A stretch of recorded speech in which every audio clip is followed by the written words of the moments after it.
name is Nisha, and today our topic is Malaysian Budget 2017 that was developed by Prime Minister. Budget has increased from 225.7 billion to 260.8 billion, and the operating expenditure has decreased from 267 billion to 214.8 billion.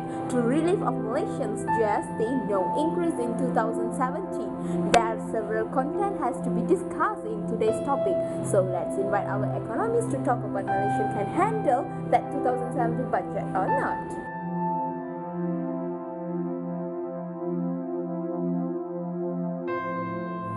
So before we call our economists, we're going to talk about our subtopic. The first one going to be output, and the second one going to be AS and ATE, and the third one will be unemployment, and the fourth one going to be inflation. Mr. Ghazi, for now I want to ask a question. Does Malaysia GDP increase in 2017? Yeah, absolutely. It's gonna be increasing for 1%, even though it's not much, but it will be a difference maker. Another question. Incremental in GDP for 2017, will it affect our country's output? Of course, it's gonna affect our export. Plus our output positively, so our output will be increasing for the next year. So it does affect our export as well? Yeah, it will affect on like estimated around 2.7% if I'm not mistaken. In comparison to last year, it was 1.1%. Oh, that is good news. So what is the government aim for the expansion of nation's output for 2017? We are expanding in expected to services. Aside from that, we're gonna do manufacturing and agriculture, mining, and if I'm not mistaken, the last one would be construction. Oh, that will be good information. Joining with me today is Mangala here. and we're going to talk about aggregate supply and aggregate demand.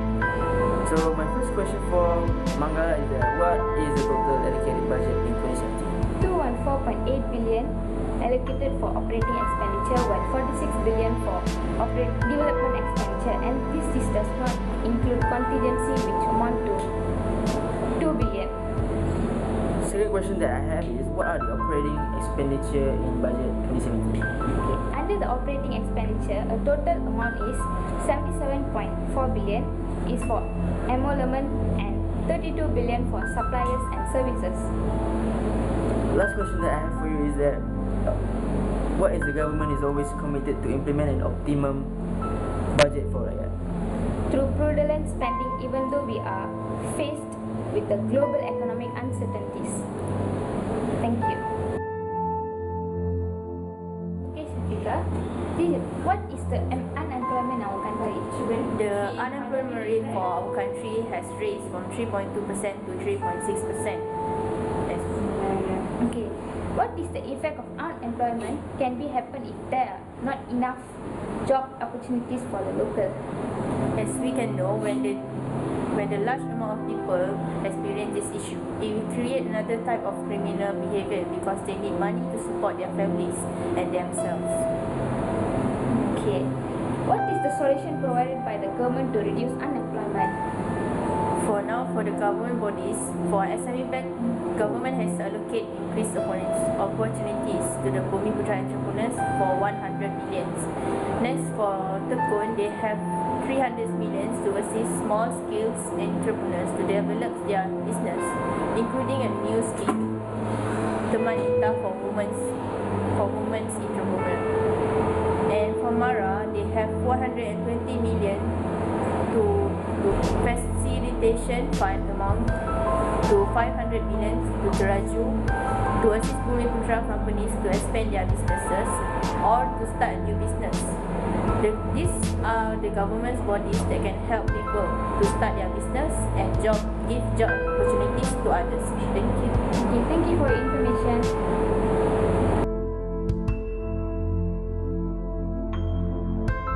Okay, Mr. Nizam, we're gonna talk about inflation right now. So basically, inflation rate is gonna increase from 1.8% to 2.3%, meaning that everything that's sold in Malaysia will be increasing in price. Yeah.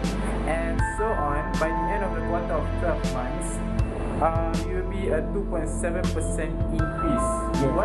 Why is that? What's the effects of it? Well, the first thing, it would affect the citizen the most. Okay. They will have difficulties to buy things that they want, Okay. and that's it. So, what does it relate to? It relates to the consumption of the citizen will be decreasing Okay. due to the increasing in price.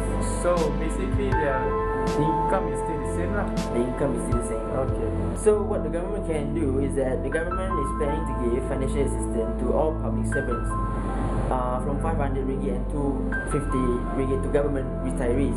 So the people that retired, they can earn extra money. They can be given their help. Okay. So besides that, the government has provided affordable housing for first-time home buyers, meaning that if you are somebody that is buying the house for the first time, you can buy it for cheap. Okay. And there will be about 10,000 houses Okay. to be rented for youth. Okay. That's it. Thank you. According to the economy statement, this year has a lot of benefits to the Malaysian citizen. So I hope Malaysian citizens get their own benefits from the government.